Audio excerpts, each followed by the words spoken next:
রে এটা চান করি কেউ ও বেটা বেটাকে দিব না দেখি যে কাপড় চোপড় আছে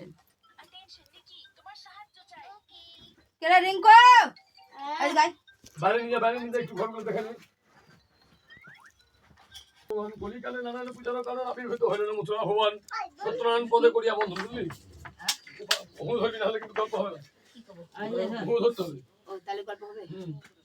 সত্যনারায়ণ পদে করিয়া বন্ধু মানে নানান পূজার কালে নানান পূজা করার আগে সবাই গণেশের বন্ধনা তারপরে হচ্ছে সর্বদেব দেবীর পূজা বন্ধনা সব করে নিয়ে তারপরে নারায়ণের পাঁচালি শুরু করতে হয় তাহলে গণেশ পূজা আগে করা দরকার হ্যাঁ গণেশ পূজা তো করে তো গণেশের প্রথমে তো গণেশের নামে ফুল দিই আমরা ওঙ্গার গণেশের পূজার সময় হয় তখন হচ্ছে তোর ওই সব সর্বদেব দেবীর বন্ধনা করে নারায়ণ পূজা নারায়ণের পাঁচালি শুনতে হয় পাঁচালি শুনতে হয় এক মনে এক ধ্যানে এই পাঁচালি শোনার সময় অন্যদিকে কান করলে কিন্তু হয় না তো দরিদ্র ব্রাহ্মণ এক মথুরায় ছিল বুঝলা দরিদ্র ব্রাহ্মণ দরিদ্র ব্রাহ্মণেরা কোনোদিন অবস্থাশালী হয় না যত পূজা করি ব্রাহ্মণের একটা অভিশাপ আছে ব্রাহ্মণ অভিশাপ নিয়ে চলছে ব্রাহ্মণের অভিশাপ আছে ব্রাহ্মণেরা কোনোদিন অবস্থাশালী হবে না দরিদ্র ব্রাহ্মণ ওই মথুরা গ্রামে বাস করতো ব্রাহ্মণ বাস করে দরিদ্র বাস করছে মথুরা গ্রামে সেই ব্রাহ্মণ দরিদ্র খেয়ে সে ভিক্ষা করে খায় আজকে এই গ্রাম কালকে ওই গ্রাম পশু এই গ্রামে ব্রাহ্মণ ভিক্ষা করে বেড়ায় আর খায় ভিক্ষা ছাড়া তার ওর কোনো কার্যের ক্ষমতাই নাই আর কোনো কাজও হয় না খালি ভিক্ষা করে খায় বুঝলি না একদিন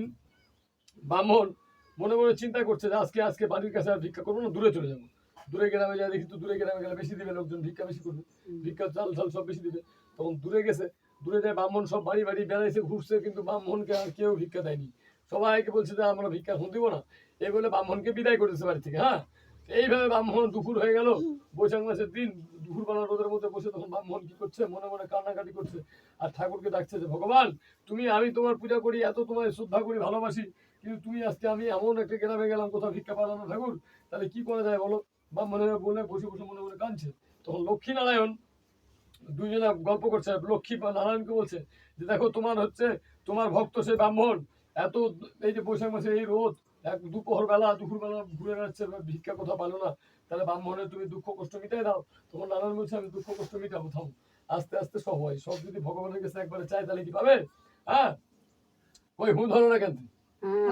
তখন ওই এক সব যদি ভগবানের কাছে একবারে চাই তাহলে কি ভগবান কি দিতে পারবে আর ও নিতে পারবে না হ্যাঁ এইভাবে ব্রাহ্মণ কান্নাকাটি করছে তখন আর নারায়ণ ঠাকুর তার ভক্তের কান্না দেখে তখন নারায়ণ কিন্তু থামতে পারলো না নারায়ণ ধর কি করলো ওই ভগবানের ওখান থেকে এই আমাদের মর্তধামে আসলো মর্তধামে এসে ব্রাহ্মণকে বলছে ব্রাহ্মণের কাছে গেল ফকিরের বেশ ধরে গেল ফকিরের বেশ ধরে কেমন মানে ভগবানের আর নানা রূপ অনেক রকম রূপ ধরতে পারে হ্যাঁ তখন ওই ভগবান ফকিরের রূপ ধরে ব্রাহ্মণের কাছে গেলো ব্রাহ্মণকে দেয় বলছে ব্রাহ্মণ মশাই তুমি এই যে এখানে দুপুরবেলা বসে কান্নাকাটি করছো কেন তখন ব্রাহ্মণ বলছে হে আমি এক ফকির তুমি আর এক ফকির আমি তোমার বলে কি করবো তোমার বললে তো আমার দুঃখ কষ্ট আরো বাড়বে হ্যাঁ তোমারও যে কষ্ট তখন তুমি আমাকে শোনাবা তখন ব্রাহ্মণকে বলছো না তুমি একবার বলে দেখো যদি তোমার দুঃখ কষ্ট আমি দূর করতে পারি তখন নারায়ণ যখন খুব জোর করলো তখন ব্রাহ্মণ বলছে দেখো আমি প্রত্যেক দিন ভিক্ষা করে খাই হ্যাঁ যাবৎকালও ভিক্ষা করে খাই আজকে না ভিক্ষা মিলে মিশামিশি যাই মানে আজকে আমার কোথাও ভিক্ষা মিললো না আমি মিশামিশি চলে যাচ্ছে এখন কি করবো বলো আমার জন্য সবাই চাই আছে আমি ভিক্ষা করে নিয়ে যাবো তারপর সব খাবে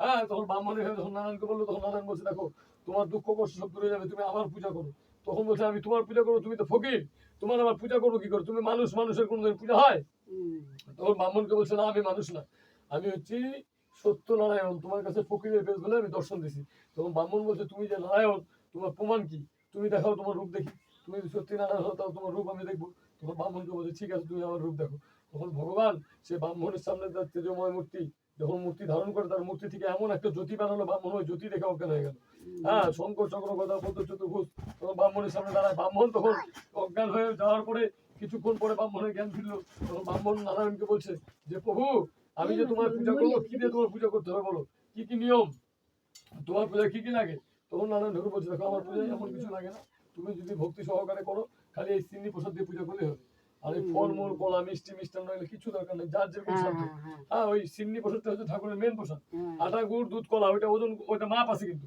আগেকার লোকেরা মাপে দিত দাঁড়ি পাল্লায় ওটা 100 কেজি দিতে হয় নাহলে 100 পোয়া দিতে হয় হ্যাঁ না হলে হচ্ছে 100 টাকা 100 পর থেকে একটু কম ওটা মাফ করে দিতে হবে ওই পক্ষীটা হচ্ছে মেন প্রসাদ ওই প্রসাদটা দিলেই আমি হচ্ছে মানে সত্যি আমি তাদের সন্তুষ্ট আটা গুড় দুধ কলা দিয়ে পূজা করলে আমি সত্যনারায়ণ সন্তুষ্ট এই কথা বলে ব্রাহ্মণ বাড়ি গেল। এই, বাড়ি যাওয়ার পরে এই বাড়িটা দেখি। পরের দিন ব্রাহ্মণ উপাস থেকে ব্রাহ্মণীকে বলে এদিকে আয়, সবার কাছ থেকে গ্রামের লোকের কাছ থেকে ভিক্ষা ভাঙন করে সে নিয়ে এসে ভগবান নারায়ণের পূজা করলো। এদিকে আয়। নারায়ণ পূজা করার পরে সত্যের কি পায়, কথা বলিস না, হুম, সত্যের কি পায় তখন দ্বিজ মানে ব্রাহ্মণ বারে ধরে জন, তখন ধন বাড়ছে জন বাড়ছে, তাহলে আর কোনো কষ্ট নাই।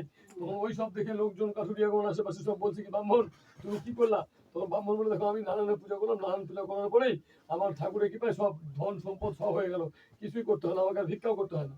এই কথা শুনে তখন সবাই ব্যস্ত হয়ে গেল পূজা করার জন্য, বলছে তাহলে আমরাও করবো। ব্রাহ্মণ তখন সবাইকে বিধান করে দিল যে এই নিয়মে পূজা করবো। তখন ওই গ্রামে সবাই ওই নিয়মে পূজা করলো। দিয়ে পূজা করার পরে ওই গ্রামে একটা সদানন্দ সাধু ছিল, সেই সদানন্দ সাধু তার টাকা পয়সা সব কিছু আছে, মনের মধ্যে এত অহংকার, ভগবানকে বিশ্বাস করে না, মানে পয়সায় ওর কাছে সব। হুম, তখন ওই সাধু বলছে আরে তোরা কি করছিস, বলছে আমরা নারায়ণ পূজা করছি। বলছে এই পূজা করলে কি হয়, সব বলছে সবার মনোবাঞ্ছা পূর্ণ হয়। তখন বলছে হ্যাঁ যদি অতই পূর্ণ হয় তাহলে আমার দেখি, আমার তো অনেক দিন ধরে ঘরে কোনো পুত্র বা কন্যা, সন্তানহীন ঘর, আমার ঘরে কোনো সন্তান নাই, দেখি তো যদি সন্তান হয় তাহলে আমি নারায়ণের পূজা করবো। তখন ওই গ্রামের লোক বললো ঠাকুরের কাছে মানত করো, আমাদের বললে হবে। তখন ওই সদাগর তখন ওই ঠাকুরের কাছে যায় মানত করলো, ঠাকুরের কাছে মানত করলো। কিছুদিন পরে সদাগরের একটা সুন্দর একটা মেয়ে হলো। মেয়ের নাম ছিল কলাবতী। শশী সম কন্যা দিনে দিনে বাড়ে। সেই মেয়েটা এমনই, মানে ভগবানের রূপ ধরে আসছে তো, কলাবতী নাম মানে সে ভগবানেরই এক অঙ্গ। সে হচ্ছে শশী সম, এমনই কন্যা দিনে দিনে বড় হয়। হ্যাঁ, এই দিনে দিনে বড় হচ্ছে। সাধু ভুলে গেছে পূজার কথা, মেয়ে হয়েছে খুব আনন্দ পাইছে, সবাইকে দান ধান করছে, গরিবদেরকে খাওয়াইছে, সবাইকে বস্ত্র বস্ত্র বস্ত্র সব দিচ্ছে, কিন্তু পূজার কথা ভুলে গেছে। পূজার কথা ভুলে গেল সাধু। তখন সবাই বলছে যে সাধু তোমার এই যে পূজা মানত করে তোমার মেয়ে হলো, তাও তুমি পূজা দিলা না। তখন সাধু বলছে হ্যাঁ, মেয়ের বিয়ের সময় দিব। এইভাবে করে থেকে গেল। থেকে যাওয়ার পরে কিছুদিন পরে মেয়ের বিয়েও ঠিক হয়ে গেল। মেয়ের বিয়ে ঠিক হয়ে গেল বলতে আগেকার লোকেরা বিয়ে দিত স্বয়ংবর সবাই, মানে অনেক ছেলেকে ডাকতো। রাজার ছেলে হলে রাজাদের ছেলেরা আসতো, সদাগরের ছেলে হলে সদাগরের ছেলেরা আসতো, মন্ত্রীর ছেলে হলে মন্ত্রীর ছেলেরা আসতো। হ্যাঁ, আর মন্ত্রী মেয়ে যাকে পছন্দ করো মনে করো, যার গলায় মালা দেবে তার সঙ্গে বিয়ে হয়ে যাবে। হ্যাঁ, এইভাবে সদাগর তখন ঢোল পিটাই দিল। এই গ্রাম থেকে অন্য গ্রামে মোটামুটি 10টা গ্রামে ঢোল পিটাই দিল। সব গ্রামের সদাগরের ছেলেরা সব চলে আসলো।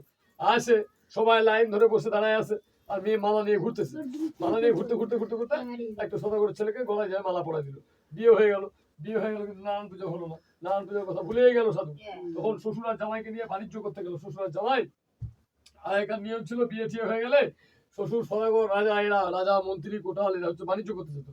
তখন জামাইকে নিয়ে বাণিজ্য করতে গেল, বাণিজ্য করতে যায় সপ্ততরী জলের মধ্যে ডুবে গেল। সপ্ততরী জলের মধ্যে ডুবে গেল। ওই নারায়ণ, ওই যে বেহুলা লক্ষ্মীধরের যে মনসা পূজারি ছিল, ওই নারায়ণ ঠাকুর ওই সদাগরের কাছে পূজা নিবে। সপ্ততরী মানে জলের মধ্যে ডুবে গেল। তখন নারায়ণ স্বপ্নে বললো দেখ সদাগর, তুই যদি আমার পূজা করিস তাহলে তোর তরি সব ভাসিয়ে দেবে, তরি মানে নৌকা, সব জলের থেকে ভাসিয়ে দেবে। তখন এই কথা বলে তখন সদাগর বলছে ঠিক আছে তাহলে আমি তোর পূজা করবো। এই কথা বলে তখন সদাগর বাড়িতে আসে, সবাই সোয়াশে সোনার চিনিতে পূজা করলো। এই যে চিনিটা সোনা দিয়ে করলো। তখন সদাগরকে নারায়ণ স্বপ্নে বলছে দেখো রাজা, এই সদাগর সোনা হইতে আটায় সন্তুষ্ট আমি। স্বপ্ন দেখি সদাগর পরম হরিষে আটার চিন্নি করিল পূজা বিশেষ। তখন আটা দিয়ে চিন্নি করলো। কমেতে প্রচার হলো সবার আলো, মানে কমেতে সব জায়গায় প্রচার হয়ে গেল, এবং সবাই আলো মানে সবার মঙ্গল কামনা হলো। সবার বলে ভক্তি ভরে পুজিলে আশা পূর্ণ হয়। কেউ যদি ভক্তি সহকারে নারায়ণের পূজা করে তাহলে তার মনের আশা পূর্ণ হবে। হ্যাঁ, পূর্ণ হয়, এখনো হয়, কিন্তু ভক্তি লাগবে মনে। যদি মনের মধ্যে ভক্তি না থাকে তাহলে হবে না। এই ভক্তি সহকারে পুজিলে মনোবাঞ্ছা পূর্ণ হয়। এক মনে শুনে কিংবা মানে এক মনে কেউ যদি পাঁচালির কথা শুনে, এক মনে শুনে কিংবা পূজে নারায়ণ, মানে এক মনে শুনে বা পূজা করে নারায়ণ, হ্যাঁ, তাহলে তার সকল আপদ বিপদ অশান্তি অনিষ্ট ব্যাধি সব দূরে চলে যায়। এক মনে শুনে কিংবা পূজে নারায়ণ সর্ব দুঃখ দূরে যায়। শাস্ত্রের বচন, মানে এটা শাস্ত্রের বচন, এটা মিথ্যা না কিন্তু। এই শাস্ত্রের মধ্যে বচন, এটা সত্যি ঘটনা যে নারায়ণের পূজা এক মনে একজনে করলে সবার মনোবাঞ্ছা পূর্ণ হয়। প্রেমানন্দে সবাই মিলে বলো হরি হরি বল।